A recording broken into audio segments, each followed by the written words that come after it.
ಆತ್ಮೀಯ ವಿದ್ಯಾರ್ಥಿ ಮಿತ್ರರೇ, ತಮಗೆಲ್ಲರಿಗೂ study time with Vivek YouTube ಚಾನಲ್ಗೆ ಆತ್ಮೀಯವಾದಂತಹ ಸ್ವಾಗತ.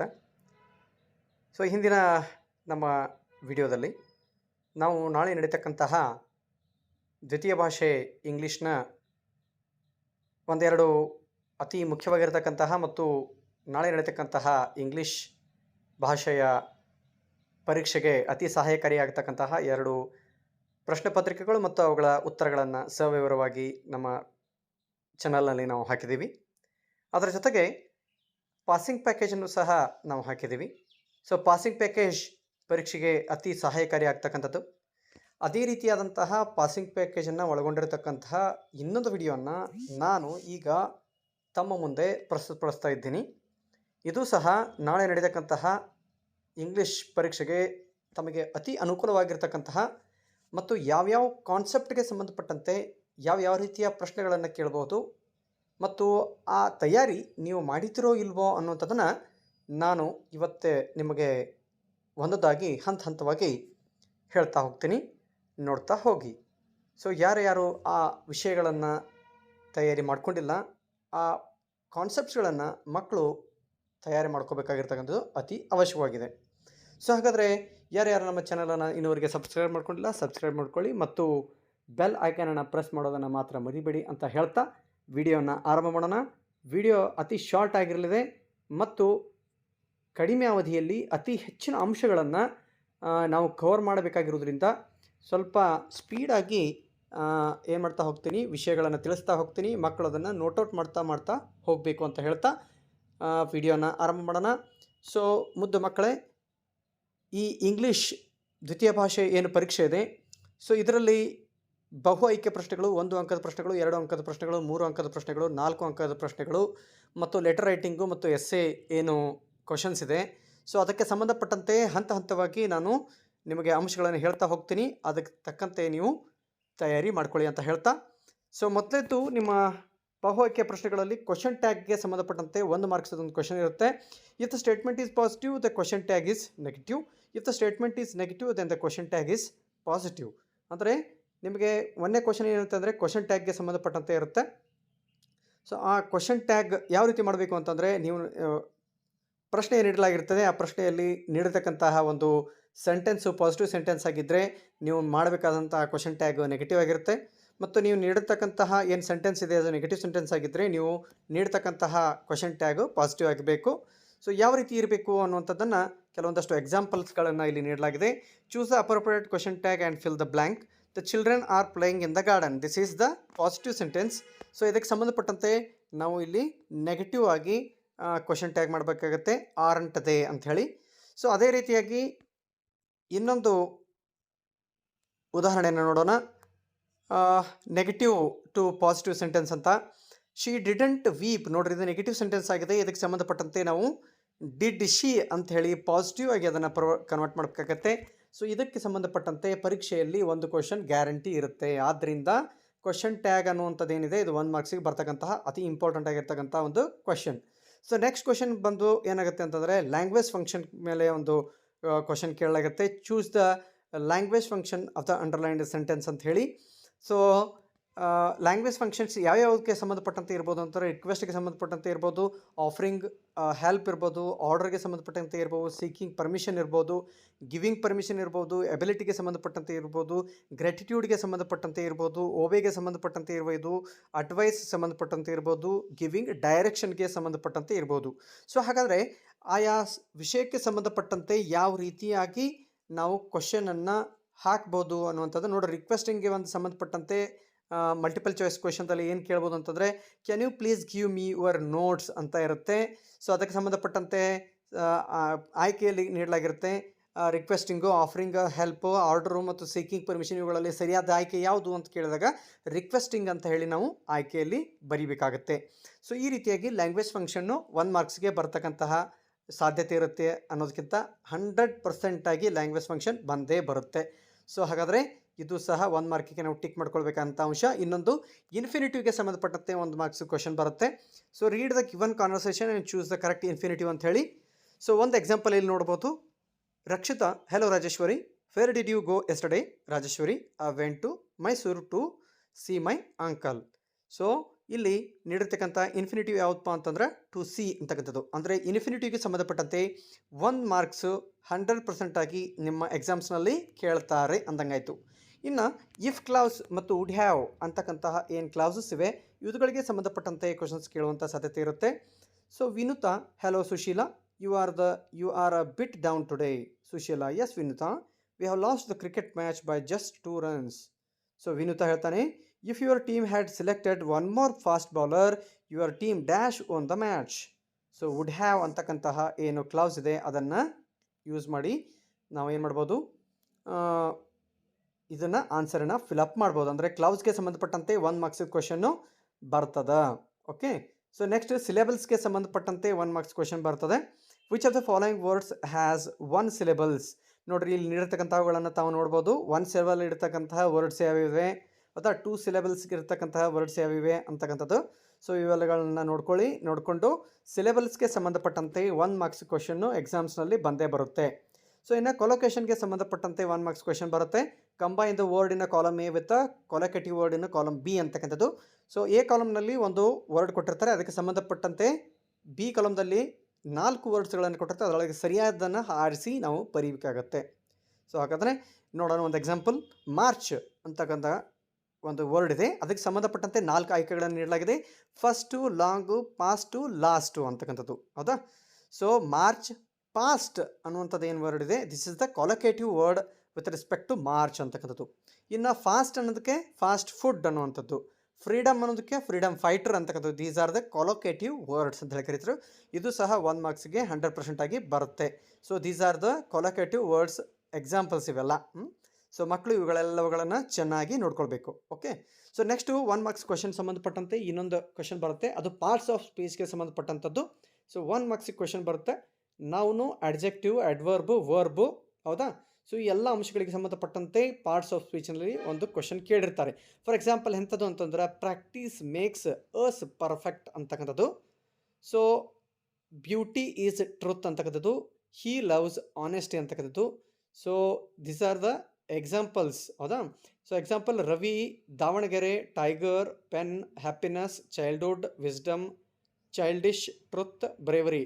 This are the examples of nouns. Okay. So ಅದೇ ರೀತಿಯಾಗಿ ಅಡ್ಜೆಕ್ಟಿವ್ಗೆ ಸಂಬಂಧಪಟ್ಟಂತೆ ಇರತಕ್ಕಂತಹ ಎಕ್ಸಾಂಪಲ್ಸು, ಅಡ್ವರ್ಬ್ಗೆ ಸಂಬಂಧಪಟ್ಟಂತೆ ಇರತಕ್ಕಂಥ ಎಕ್ಸಾಂಪಲ್ಸು. ಸೊ ಅಡ್ಜೆಕ್ಟಿವ್ ಅಂತಂದರೆ ಏನು?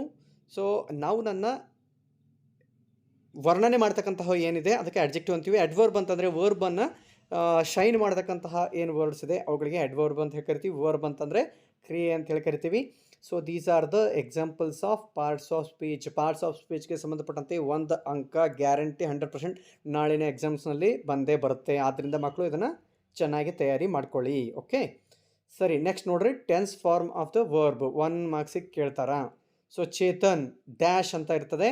Chetan dash the first prize in painting competition last year. ಹೌದಾ? ಸೊ ಬಿ ಪ್ಲಸ್ ಅವಾರ್ಡ್ ಇದೆ.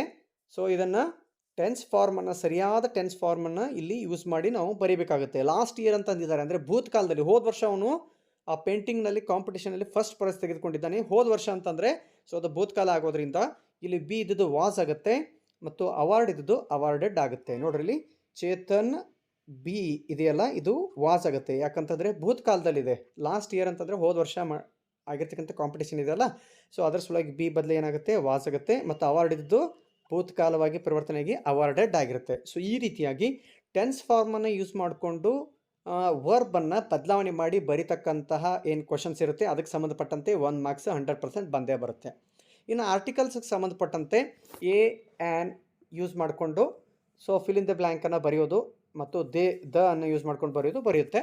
ಸೊ ಎ ಅನ್ನು ಯಾವಾಗ ಯೂಸ್ ಮಾಡಬೇಕಪ್ಪ ಅಂದರೆ, it's used before consonant sound. Consonant sounds ಏನಿದೆ ಅದಕ್ಕೆ ಬರೋಕ್ಕಿಂತ ಆ ವರ್ಡ್ ಏನಿರುತ್ತೆ ಕಾನ್ಸೋನೆಂಟು, ಸೊ ಆ ಸೌಂಡ್ಸ್ಗೆ ಪೂರ್ವದಲ್ಲಿ ಎ ಅನ್ನು ಆ್ಯಡ್ ಮಾಡಬೇಕು. ಆಮೇಲೆ ಆ್ಯನನ್ನು ಯಾವಾಗ ಯೂಸ್ ಮಾಡಬೇಕು ಅಂತಂದರೆ, ವೋವೆಲ್ಸ್ ಅಂತಕ್ಕಂಥ ಸೌಂಡ್ಸ್ ಏನು ಬರುತ್ತೆ ಅದಕ್ಕಿಂತ ಪೂರ್ವದಲ್ಲಿ ಆ್ಯಡ್ ಮಾಡಬೇಕು.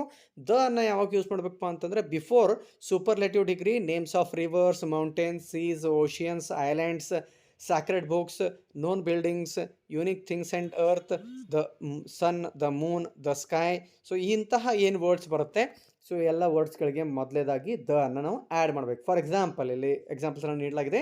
The cow is dash useful animal ಅಂತಂದಾಗ a useful animal. This is the ನೋಡಿರಿ, ಯೂಸ್ಫುಲ್ ಏನಿದೆ ಇದು ಕಾನ್ಸೋನೆಂಟ್ ಇದೆ, ಆದ್ದರಿಂದ ಎ ಅಲ್ಲಿ ನಾವು ಯೂಸ್ ಮಾಡ್ತೀವಿ. ಹೌದಾ?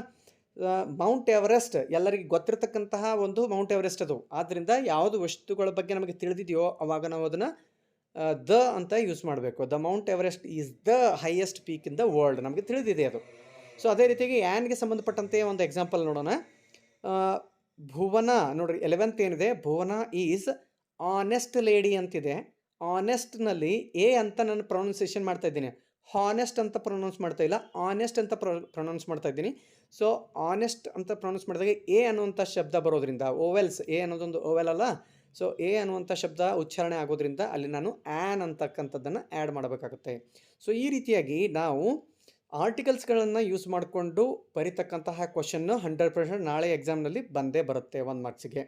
ಇನ್ನು ಸೂಪರ್ಲೇಟಿವ್ ಡಿಗ್ರೀಸ್ ನೋಡಿರಿ, ಡಿಗ್ರೀಸ್ ಆಫ್ ಕಂಪ್ಯಾರಿಸನ್ನಲ್ಲಿ positive degree, comparative degree, superlative degrees ಏನಿದೆ, ಈ ಡಿಗ್ರೀಸ್ ಆಫ್ ಕಂಪ್ಯಾರಿಸನ್ಸ್ಗೆ ಸಂಬಂಧಪಟ್ಟಂತೆ ಒಂದು ಕ್ವಶನ್ನು 100% ನಾಳೆ ಎಕ್ಸಾಮ್ಸ್ನಲ್ಲಿ ಬಂದೇ ಬರುತ್ತೆ. ಸೊ ಇದನ್ನು ಹೊರತುಪಡಿಸಿ ನೋಡಿರಿ, 2 ಮಾರ್ಕ್ಸ್ ಕ್ವಶನ್ನಲ್ಲಿ ಡಾಕ್ಟರ್ BR ಅಂಬೇಡ್ಕರ್ ಚಾಪ್ಟರ್ಗೆ ಸಂಬಂಧಪಟ್ಟಂತೆ give some instances to show that doctor Ambedkar was a voracious reader ಅನ್ನೋದಕ್ಕೆ ಸಂಬಂಧಪಟ್ಟಂತೆ ಕ್ವಶನ್ ಕೇಳಾಗುತ್ತೆ. ಇದನ್ನು ಹೊರತುಪಡಿಸಿ ಇದೇ ಸೇಮ್ ಕ್ವಶನ್ನೇ, ಆದರೆ ಸ್ವಲ್ಪ ಚೇಂಜ್ ಮಾಡಿರ್ತಾರೆ. ಹೆಂಗಂತಂದ್ರೆ, as a student Ambedkar had a great thirst for books, support this statement which reference to the text ಅಂತ ಈ ಹೇಳಿಕೆಯನ್ನು ನೀವು ವರ್ಣನೆ ಮಾಡಿ ಬರೀರಿ ಅಂತ ಕ್ವಶನ್ ಕೇಳ್ತಾರೆ. ಅಥವಾ Ambedkar had an insatiable thirst for books ಅಂತ ಎಕ್ಸ್ಪ್ಲೇನ್ ಅಂತ ಇರುತ್ತೆ. What was the greatest trait of Ambedkar as a student ಅಂತ ಇರುತ್ತೆ. How can you say that Ambedkar was a voracious reader. ನೋಡ್ರಿ, ಎಲ್ಲ ಕ್ವಶನ್ಸು ಸೇಮೇ, ಆನ್ಸರ್ ಒಂದೇ, ಆದರೆ ಕ್ವಶನ್ಸ್ಗಳನ್ನು ಸ್ವಲ್ಪ ಡಿಫ್ರೆಂಟಾಗಿ ಏನು ಮಾಡಲಾಗಿದೆ, ಕ್ವೈಟ್ ಚೇಂಜ್ ಮಾಡಲಾಗಿದೆ. ಆದರೆ ಇವೆಲ್ಲದಕ್ಕೂ ಮೀನಿಂಗ್ ಸೇಮ್, ಆನ್ಸರು ಸೇಮ್. ಹಾಗಾದರೆ ಆನ್ಸರ್ ಏನಿದೆ ಅಂತ ತಾವು ನೋಡ್ಬೋದು ಇಲ್ಲಿ. ಹೌದಾ? Ambedkar bought books by saving his daily needs. ಇವೇನು 3 ಪಾಯಿಂಟ್ಸ್ ಇದೆ ಅದಕ್ಕೆ answer. So in next question, why did Nehru choose Ambedkar as a law minister. So ಇದು ಸಹ ಭಾಳಷ್ಟು ಇಂಪಾರ್ಟೆಂಟ್ ಆಗಿರ್ತಕ್ಕಂಥದ್ದು. How did 14th amendment of US constitution influence Ambedkar. So ಇದು ಸಹ important ಆಗಿರ್ತಕ್ಕಂಥ 2 ಮಾರ್ಕ್ಸಿಗೆ ಕೇಳ್ತಕ್ಕಂಥ ಕ್ವಶನ್ನು. ಈಗ ನಾವು ಏನು ಚರ್ಚೆ ಮಾಡ್ತಾ ಇದೀವಿ ಎಲ್ಲ 2 ಮಾರ್ಕ್ಸಿಗೆ ಬರ್ತಕ್ಕಂಥ ಕ್ವಶನ್ಸ್. ಸೊ ದ ಕಾನ್ಸರ್ಟ್ ಅಂತಕ್ಕಂಥ ಏನು ಚಾಪ್ಟರ್ ಇದೆ ಅದಕ್ಕೆ ಸಂಬಂಧಪಟ್ಟಂತೆ, how can you say that Anant was a talented boy. How did Anant's family treat him without voicing their fears. How did the family members take care of Anant without voicing their fears? So these are all the questions of 2 marks. What makes the readers appreciate Pandit Shavi Shankar and Ustad Allah Rakha? ಹೌದಾ? So artist visiting Anant was unusual justify. So these are the questions, ಭಾಳಷ್ಟು important ಆಗಿರ್ತಕ್ಕಂಥ questions. How was the Smita fulfilled her brother's wish. So these suddenly a daring thought came to Smita. What was the thought? Or how did Smita try bring Pandit Ravi Shankar and Ustad Allah Rakha to her house? So ಒಂದೇ answer, ಆದರೆ ಕ್ವಶನ್ಸ್ಗಳನ್ನು ಸ್ವಲ್ಪ change ಮಾಡಲಿ ಕೇಳಲಾಗಿದೆ, ಆದರೆ same meaning, ಕ್ವಶನ್ಗೆ same meaning ಇದೆ. So ಈ ರೀತಿಯಾಗಿ 2 ಮಾರ್ಕ್ಸಿಗೆ ಆ ಪಾಠದಲ್ಲಿ ಕೇಳ್ಬೋದು. ಇನ್ನು ನೆಕ್ಸ್ಟ್ ಕ್ವಶನ್ ಚಾಪ್ಟರ್ ಯಾವುದಪ್ಪ ಅಂತಂದ್ರೆ, science and hope of survival. ಹೌದಾ? Why does Kailis Borak feel that science is the indispensable guardian and caretaker of humanity. ಹೌದಾ? ಸೊ ಈ ರೀತಿಯಾಗಿ ಈ ಪಾಠಕ್ಕೆ ಸಂಬಂಧಪಟ್ಟಂತೆ ಬರ್ತಕ್ಕಂತಹ ಕ್ವಶನ್ಸ್ಗಳನ್ನು ತಾವು ಇಲ್ಲಿ ನೋಡ್ತಾ ಇದ್ದೀರಿ. These are very very important questions for 2 marks. ಹೌದಾ? 2 ಮಾರ್ಕ್ಸ್ಗೆ ಬರ್ತಕ್ಕಂತಹ ವೆರಿ ಇಂಪಾರ್ಟೆಂಟ್ ಚಾಪ್ಟರ್ಸ್ ಇವು. ಇನ್ನು ಪೋಯಟ್ರಿಗೆ ಸಂಬಂಧಪಟ್ಟಂತೆ 2 ಮಾರ್ಕ್ಸ್ ಕ್ವಶನ್ಸ್ ಯಾವ್ಯಾವ ಬರ್ಬೋದು ಅಂತ ನೋಡ್ತಾ ಹೋಗೋಣ. How has the poet described the facial expression of jazz player. ಹೌದಾ? So what qualities of jazz player do you appreciate. ನೋಡ್ರಿ, ಇವೆಲ್ಲ ಪೋಯಮ್ಗೆ ಸಂಬಂಧಪಟ್ಟಂತೆ ಬರ್ತಕ್ಕಂತಹ ಕ್ವೆಶನ್ಸ್ 2 ಮಾರ್ಕ್ಸಿಗೆ. ಇನ್ನು ಸೊ ಪಾಸಿಂಗ್ ಪ್ಯಾಕೇಜ್ನಲ್ಲಿ ಮುಂದಿನ ಮುಖ್ಯ ಕಾನ್ಸೆಪ್ಟ್ ಏನಂತಂದರೆ ಸಪ್ಲಿಮೆಂಟರಿ ರೀಡಿಂಗ್ 2 ಮಾರ್ಕ್ಸಿಗೆ ಬರುತ್ತೆ. ಸೊ ಅದರಲ್ಲಿ ಯಾವುದಪ್ಪ ಅಂತಂದರೆ Narayanpur incident. So these are the questions to be asked for the exams. What makes you think that the students march was quite different ಅಂತಕ್ಕಂಥದ್ದು. This is the question repeatedly asked in the exams. Okay? So, why were Babu and Manju disappointed with the way of students' march? Why had Patil the sub inspector visited Mohan's house. So ಈ ರೀತಿ ಕೇಳತಕ್ಕಂಥ questions ಮತ್ತು ಅವುಗಳಿಗೆ ಆನ್ಸರ್ಸ್ಗಳೇನಿವೆ ಇವು ಬಹಳಷ್ಟು important ಆಗಿರ್ತಕ್ಕಂಥವುಗಳು. ಇನ್ನು a great ಮಾರ್ಟಿಯರ್ ever cherished ಅಂತಕ್ಕಂಥ ಏನು chapter ಇದೆ ಆ ಚಾಪ್ಟರ್ಗೆ ಸಂಬಂಧಪಟ್ಟಂತೆ ಸೊ ಕೇಳ್ತಕ್ಕಂತಹ ಕ್ವಶನ್ಸು ಮತ್ತು ಆನ್ಸರ್ಸ್ಗಳನ್ನು ನಾವು ನೋಡ್ತಾ ಹೋದಾಗ, how do you say that life of Hanif in the beginning was never a smooth sail. So ಈ ರೀತಿ ಕೇಳಿರ್ತಕ್ಕಂಥ ಕೆಲವೊಂದಷ್ಟು ಕ್ವಶನ್ಸ್ಗಳನ್ನು ಆಲ್ರೆಡಿ ನಾವು ನಮ್ಮ ಪಾಸಿಂಗ್ ಪ್ಯಾಕೇಜ್ ವಿಡಿಯೋದಲ್ಲಿ ಮತ್ತು 2025-26 ಮಾರ್ಚ್ ಆ್ಯನ್ಯುವಲ್ ಎಕ್ಸಾಮ್ ಕ್ವಶನ್ ಪೇಪರ್ನಲ್ಲಿ ಸೊ ಇದ್ರ ಬಗ್ಗೆ ನಾವು ಡಿಸ್ಕಷನ್ ಮಾಡಿದ್ದೀವಿ. ಮತ್ತು ನೆಕ್ಸ್ಟ್ ಚಾಪ್ಟರ್ ಏನಂತಂದ್ರೆ hero read the following extract and answer then write answers given in the space. ಹೌದಾ? ಸೊ ಈ ಎಕ್ಸ್ಟ್ರಾಕ್ಟನ್ನು ನೀಡುತ್ತಾರೆ, ಎಕ್ಸ್ಟ್ರಾಕ್ಟನ್ನು ನೋಡಿ so why does your refer here. ಹೌದಾ? So why did Swami make this remark. So reference to context ಅಂತ ಹೇಳಿ ಕರಿತೀವಿ, ಸಾಂದರ್ಭಿಕವಾಗಿ ವಿವರಿಸ್ತಕ್ಕಂತಹದ್ದು. ಸೊ ಈ ರೀತಿ ಕ್ವಶನ್ಸ್ಗಳಿಗೆ ಈ ಪಾಠದಲ್ಲಿ ಕೇಳ್ತಕ್ಕಂತಹ ಕ್ವಶನ್ಸುಗಳು ಇವಾಗಿವೆ. ನೆಕ್ಸ್ಟ್ ನೋಡ್ರಿ, ಈ ರೀತಿಯಾಗಿ ಕೆಲವೊಂದಷ್ಟು ಕ್ವಶನ್ಸ್ಗಳು ಈ ಚಾಪ್ಟರ್ದಿಂದ ಬರುತ್ತೆ. Leave alone strength, can you prove that you have a courage. ಈ ಕ್ವಶನ್ ಅಂತೂ ರಿಪೀಟೆಡ್ಲಿ ಆಸ್ಕ್ಡ್ ಕ್ವಶನ್ ಆಗಿದೆ. Next gentlemen of Rio and Medio. So ಈ ಪಾಠಕ್ಕೆ ಸಂಬಂಧಪಟ್ಟಂತೆ ಕೇಳತಕ್ಕಂತಹ ಎಕ್ಸ್ಟ್ರಾಕ್ಟ್ಗಳನ್ನು ತಾವು ಇಲ್ಲಿ ನೋಡ್ಬೋದು. It took months of navigation to come to an understanding with the old man. These Americans are ಬ್ಯೂನ್ ಜೇಂಟೆ ಅಂತ ಹೇಳಿ. He said I do not like to have you speak to me in that manner. I argued with him but it was useless. Finally he signed and deed and took the money but refused to take more than the amount agreed upon. So ಈ ರೀತಿ ಕೆಲವೊಂದಷ್ಟು ಕ್ವಶನ್ಸ್ಗಳು ಈ ಪಾಠಕ್ಕೆ ಸಂಬಂಧಪಟ್ಟಂತೆ ಬರ್ಬೋದು. Colour of ಸೈಲೆನ್ಸ್ಗೆ ಸಂಬಂಧಪಟ್ಟಂತೆ ಈ ರೀತಿ ಎಕ್ಸ್ಟ್ರಾಕ್ಟ್ಸ್ಗಳನ್ನು ಕೇಳುವಂತಹ ಸಾಧ್ಯತೆ ಇರುತ್ತೆ. ಮಕ್ಕಳು ಇವೆಲ್ಲ ಎಕ್ಸ್ಟ್ರಾಕ್ಟ್ಸ್ಗಳನ್ನು ನೋಟ್ಔಟ್ ಮಾಡ್ಕೋಬೇಕು, ನೋಟ್ಔಟ್ ಮಾಡಿಕೊಂಡು ಚೆನ್ನಾಗಿ ತಯಾರಿ ಮಾಡ್ಕೋಬೇಕು. Poem 8 off to outer space tomorrow morning, ಎಕ್ಸ್ಟ್ರಾಕ್ಟ್ಸ್ಗೆ ಸಂಬಂಧಪಟ್ಟಂತೆ. So these are the questions can be asked. I will be writing no letters, I will be posting no mail. So ಈ ರೀತಿಯ ಕ್ವಶನ್ಸ್ಗಳು ಈ ಒಂದು poem 8 off to outer space tomorrow morning ಅಂತಕ್ಕಂಥ ಏನು ಇದೆ ಅದಕ್ಕೆ ಸಂಬಂಧಪಟ್ಟಂತೆ ಕೇಳ್ತಕ್ಕಂಥ ಕ್ವಶನ್ ಆಗಿದೆ. ಇನ್ನು profile writing, very important concept ಏನಂತಂದ್ರೆ ಪ್ರೊಫೈಲ್ ರೈಟಿಂಗು 3 ಮಾರ್ಕ್ಸ್ಗೆ ಬರ್ತದೆ. ಸೊ ಭಾರಿ ಈಸಿ ಇರ್ತದೆ. ಹೆಂಗಂತಂದ್ರೆ ಒಂದು ಪ್ರೊಫೈಲನ್ನು ಕೊಡಲಾಗಿರುತ್ತೆ. So write a profile in present tense is are ಅಂಥೇಳಿ. Date of birth born, parents name, spouse name, ಆಮೇಲೆ ಪೆನ್ ನೇಮು. ಹೌದಾ? Profession, qualification, award, place of birth. So ಇವುಗಳಿಗೆ ಸಂಬಂಧಪಟ್ಟಂತೆ ಒಂದು ಪ್ರೊಫೈಲನ್ನು ನೀಡಲಾಗಿರುತ್ತೆ. ಆ ಪ್ರೊಫೈಲನ್ನು ನೋಡ್ಕೊಂಡು ಏನು ಮಾಡ್ಬೋದು, ಒಂದು ಸೆಂಟೆನ್ಸ್ ರೂಪದಲ್ಲಿ ಏನು ಮಾಡ್ಬೋದು ಅಂತಂದರೆ ಅದನ್ನು ಬರಿಬೋದು. ಯಾವ ರೀತಿಯಾಗಿ ಬರಿಬೋದು ಅನ್ನೋದನ್ನು ನಮ್ಮ ಹಳೆಯ ವಿಡಿಯೋಗಳಲ್ಲಿ ನಾವು ನೀಡಿದ್ದೇವೆ. ಇನ್ನು ಪಿಕ್ಚೋರಿಯಲ್ ರೀಡಿಂಗ್, ಪಿಕ್ಚರ್ಗೆ ಸಂಬಂಧಪಟ್ಟಂತೆ 3 ಮಾರ್ಕ್ಸ್ಗೆ ಸಂಬಂಧಪಟ್ಟಂತೆ ಕ್ವಶನ್ ಬರುತ್ತೆ. ಪಿಕ್ಚರನ್ನು ನೋಡಬೇಕು, ಪಿಕ್ಚರನ್ನು ನೋಡಿ ಅದಕ್ಕೆ ಸಂಬಂಧಪಟ್ಟಂತೆ ನೀಡಿರ್ತಕ್ಕಂಥ ಕ್ಲೂಸ್ಗಳೇನಿರುತ್ತವೆ ಆ ಕ್ಲೂಸ್ಗಳನ್ನು ನೋಡಿಕೊಂಡು ಆ ಪಿಕ್ಚರ್ದಲ್ಲಿ ಏನೇನಿದೆ ಅನ್ನುವಂಥದ್ದನ್ನು ಸೆಂಟೆನ್ಸ್ ರೂಪದಲ್ಲಿ ಚೆನ್ನಾಗಿ ಬರೆದುಬಿಟ್ರೆ 3 ಮಾರ್ಕ್ಸ್ ನಿಮ್ಮ ಪಾಕೆಟ್ನಲ್ಲಿ ಇರುತ್ತೆ. ಇನ್ನು ಸ್ಟೋರಿ ಡೆವಲಪ್ಮೆಂಟು ಏನೋ 3 ಮಾರ್ಕ್ಸ್ಗೆ ಇರುತ್ತೆ. ಸೊ ಇದು ಬಹಳಷ್ಟು ಇಂಪಾರ್ಟೆಂಟ್ ಆಗಿರತಕ್ಕಂಥ ಕ್ವಶನ್. ಓಕೆ. ಆಮೇಲೆ 3 ಮಾರ್ಕ್ಸ್ ಕ್ವಶನ್ಗೆ ಸಂಬಂಧಪಟ್ಟಂತೆ ಆಸ್ಕ್ಡ್ ಕ್ವಶನ್ 100% ಯಾವ ಕ್ವಶನ್ ಬರುತ್ತೆ ಅಂದರೆ the song of India question 100% ಬಂದೇ ಬರುತ್ತೆ 3 ಮಾರ್ಕ್ಸ್ ಕ್ವಶನು. ಆಮೇಲೆ ಇನ್ನೊಂದು 3 ಮಾರ್ಕ್ಸ್ ಕ್ವಶನ್ ಯಾವ್ದು ಮೇಲೆ ಬರ್ತದೆ ಅಂತಂದ್ರೆ ಐ ಆಮ್ ದ ಲ್ಯಾಂಡ್. ಹೌದಾ? ಸೊ ಈ ಪೋಯಮ್ಗೆ ಸಂಬಂಧಪಟ್ಟಂತೆ ಮತ್ತು ಸಾಂಗ್ ಆಫ್ ಇಂಡಿಯಾಗೆ ಸಂಬಂಧಪಟ್ಟಂತೆ ಸೊ ಅದರದ ಸಮರಿ ಬರೀರಿ ಅಂತಕ್ಕಂತಹ ಏನು ಕ್ವಶನ್ ಇರುತ್ತೆ 3 ಮಾರ್ಕ್ಸ್ಗೆ 100% ಇರುತ್ತೆ. ಸೊ ಹಾಗಾದ್ರೆ 3 ಮಾರ್ಕ್ಸ್ಗೆ ಬರತಕ್ಕಂತಹ ಪೋಯಮ್ಗೆ ಸಂಬಂಧಪಟ್ಟಂತೆ ಇರತಕ್ಕಂತಹ ಸಮರಿ ಕ್ವಶನ್ಸ್ ಯಾವ್ಯಾವ ಚಾಪ್ಟರ್ ಮೇಲೆ ಕೇಳ್ತಾರೆ ಅಂತಂದರೆ the song of India, I am the land. ಆಮೇಲೆ ಇವೆರಡು ಬಹಳಷ್ಟು ಇಂಪಾರ್ಟೆಂಟ್ ಆಗಿರ್ತಕ್ಕಂಥ ಕ್ವಶನ್ಸ್. ಹೌದಾ? ಆಮೇಲೆ ಅನ್ಸೀನ್ ಪ್ಯಾಸೇಜನ್ನು ಓದೋದು, ಪ್ಯಾಸೇಜ್ಗೆ ಸಂಬಂಧಪಟ್ಟಂತೆ ನೀಡಿರ್ತಕ್ಕಂತಹ ಕ್ವಶನ್ಸ್ಗಳನ್ನು ಅವುಗಳಿಗೆ ಆನ್ಸರನ್ನು ಮಾಡ್ತಕ್ಕಂತಹದ್ದು ಏನಿದೆ ಅದು 4 ಮಾರ್ಕ್ಸ್ಗೆ ಬರ್ತಕ್ಕಂಥದ್ದು ಆಗಿದೆ. Very important. ಹೌದಾ? ಇನ್ನು ಸಮರಿಗೆ ಸಂಬಂಧಪಟ್ಟಂತೆ ಗ್ರ್ಯಾಂಡ್ ಮಾ claims a tree, judge poem 2, 3 ಅಥವಾ 4 ಮಾರ್ಕ್ಸ್ಗೆ ಬರ್ತಕ್ಕಂತಹ ಸಾಧ್ಯತೆ ಇರುತ್ತೆ. ಇವೆಲ್ಲವುಗಳನ್ನು ನೋಡಿರಿ, ವಿತ್ ಆನ್ಸರ್ಸ್ಗಳನ್ನು ನೋಡಿದ್ದೀವಿ. ಸೊ ಈ ಆನ್ಸರ್ಸ್ಗಳನ್ನು ನೋಡಿ ಚೆನ್ನಾಗಿ ತಯಾರಿ ಮಾಡ್ಕೋಬೇಕು. ಹೌದಾ? ಕೋಡ್ ಫಾರ್ ಮೆಮರಿ ಅಂದರೆ ಪದ್ಯವನ್ನು ಕಂಠಪಾಠ ಮಾಡ್ತಕ್ಕಂತಹ ಪೋಯಮ್ಸ್ಗಳನ್ನು ನೀಡಲಾಗಿದೆ. Quality of mercy, the blind boy. ಹೌದಾ? So these are the very very important poems. So ಎರಡು ಪೊಯಮ್ಸ್ಗಳನ್ನು ಚೆನ್ನಾಗಿ ತಯಾರಿ ಮಾಡಿದ್ದೆ ಆದರೆ 4 ಮಾರ್ಕ್ಸ್ 100% ನಿಮಗೆ.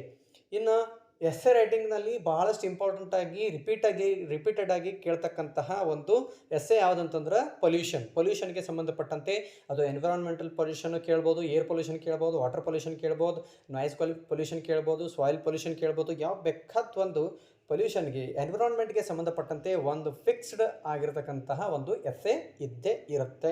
ಆದ್ದರಿಂದ ಅದಕ್ಕೆ ಸಂಬಂಧಪಟ್ಟಂತೆ ಯಾವ ರೀತಿಯಾಗಿ ತಯಾರಿ ಮಾಡ್ಕೋಬೇಕು ಅನ್ನೋದನ್ನು ನೀವು ಈ ಒಂದು PDF ಅನ್ನು ನೋಡಿಕೊಂಡು ತಯಾರಿ ಮಾಡೋದು. ನೋಡ್ರಿ, ವಾಟರ್ ಪೊಲ್ಯೂಷನ್ ಕೇಳಲಾಗಿದೆ. ಆಮೇಲೆ ಮೊಬೈಲ್ ಫೋನ್ಸ್ ಬಗ್ಗೆ, ಹೌದಾ. ಸೊ ಮೀಡಿಯಾಗೆ ಸಂಬಂಧಪಟ್ಟಂತೆ ಮೊಬೈಲ್ ಫೋನ್ಸ್ ಆಗಲಿ, ರೇಡಿಯೋ, TV, ಹೌದಾ, ನ್ಯೂಸ್ ಪೇಪರ್, ಇದಕ್ಕೆ ಸಂಬಂಧಪಟ್ಟಂತೆ ಎಸ್ಸೆಯನ್ನು ಕೇಳುವಂಥ ಸಾಧ್ಯತೆ ಇರುತ್ತೆ. ಸೊ ಮಕ್ಕಳು ಇದನ್ನು ಚೆನ್ನಾಗಿ ತಯಾರಿ ಮಾಡ್ಕೋಬೇಕು. ಇನ್ನು ಲೆಟರ್ ರೈಟಿಂಗ್, 4 ಮಾರ್ಕ್ಸ್ಗೆ ಲೆಟರ್ ರೈಟಿಂಗ್ ಬರುತ್ತೆ. ಸೊ ಲೆಟರ್ ರೈಟಿಂಗ್ಗೆ ಸಂಬಂಧಪಟ್ಟಂತೆ ಯಾವ ರೀತಿಯಾಗಿ ಲೆಟರ್ ರೈಟಿಂಗ್ ಬರೀಬೇಕು ಅನ್ನೋದನ್ನು ನಾವು ಹಿಂದಿನ ವಿಡಿಯೋದಲ್ಲಿ ಅಪ್ಲೋಡ್ ಮಾಡಿದ್ದೀವಿ. ಅದರ ಲಿಂಕನ್ನು ಡಿಸ್ಕ್ರಿಪ್ಷನ್ ಬಾಕ್ಸ್ನಲ್ಲಿ ಹಾಕ್ತೀನಿ. ಸೊ ಮಕ್ಕಳು ಅದನ್ನು ಚೆನ್ನಾಗಿ ನೋಡಿಕೊಂಡು ತಯಾರು ಮಾಡಬೇಕು, ಹೌದಾ.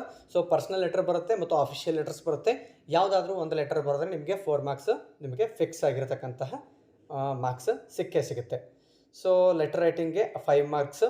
ಸೊ ಯಾವ ರೀತಿ ಬರೀಬಹುದು ಅನ್ನೋದನ್ನು ಇಲ್ಲಿ ನೀಡಲಾಗಿದೆ. ಆಫಿಷಿಯಲ್ ಲೆಟರ್ ಬರ್ಬೋದು ಮತ್ತು ಸೊ ನಿಮ್ಮನ್ನ ಡೈಲಿ ನಿಮ್ಮ ತಂದೆ ತಾಯಿಗೆ ಪತ್ರ ಬರೀರಿ, ನಿಮ್ಮ ಫ್ರೆಂಡ್ಗೆ ಪತ್ರ ಬರೀರಿ, ಈ ರೀತಿಯಾಗಿ ಕ್ವಶನ್ಗಳನ್ನು ನಿಮ್ಮ ಎಕ್ಸಾಮ್ಸ್ನಲ್ಲಿ ಕೇಳ್ತಾರೆ. ಸೊ ಮುದ್ದು ಮಕ್ಕಳೇ, ಇಲ್ಲಿವರೆಗೆ ನಾವು ಏನು ಮಾಡಿದೀವಪ್ಪ ಅಂತಂದರೆ ಅತಿ ಫಾಸ್ಟಾಗಿ ನಾವು ನಾಳೆ ಏನೇನು ಕೇಳ್ಬೋದು ಎಕ್ಸಾಮ್ಸ್ನಲ್ಲಿ ಅನ್ನುವಂಥದ್ದನ್ನು ಅತಿ ಶಾರ್ಟ್ ಪೀರಿಯಡ್ಸ್ನಲ್ಲಿ ನಾವೇನು ಮಾಡಿದ್ವಿ ಅಂತಂದರೆ ಅದನ್ನು ಚರ್ಚೆ ಮಾಡಿದ್ವಿ, ಹೌದಾ. ವಿಡಿಯೋ ಸ್ವಲ್ಪ ಫಾಸ್ಟ್ ಇದ್ದರೂ ನಡೆಯುತ್ತೆ, ಆದರೆ ಎಲ್ಲ ಅಂಶಗಳು ಕವರ್ ಆಗಬೇಕು ಅನ್ನುವಂಥ ಉದ್ದೇಶದಿಂದ ವಿಡಿಯೋನ ಸ್ವಲ್ಪ ಫಾಸ್ಟಾಗಿ ನಾನು ಹೇಳ್ತಾ ಹೋದೆ, ವಿಷಯವನ್ನು ಹೇಳ್ತಾ ಹೋದೆ. ಸೊ ಮಕ್ಕಳು ಇದನ್ನೆಲ್ಲ ಚೆನ್ನಾಗಿ ತಯಾರಿ ಮಾಡ್ಕೊಂಡಿದ್ದೆ. ಆದರೆ ಯಾರ್ಯಾರು ಇನ್ನೂ ಅದರಲ್ಲಿ ಕೆಲವೊಂದಷ್ಟು ಬಿಟ್ಟಿರ್ತೀರಿ ವಿಷಯಗಳನ್ನು, ಅದನ್ನೆಲ್ಲ ಚೆನ್ನಾಗಿ ತಯಾರಿ ಮಾಡಿಕೊಡ್ರಿ. ಸೊ ಪರ್ಫೆಕ್ಟಾಗಿ ಆಗಿ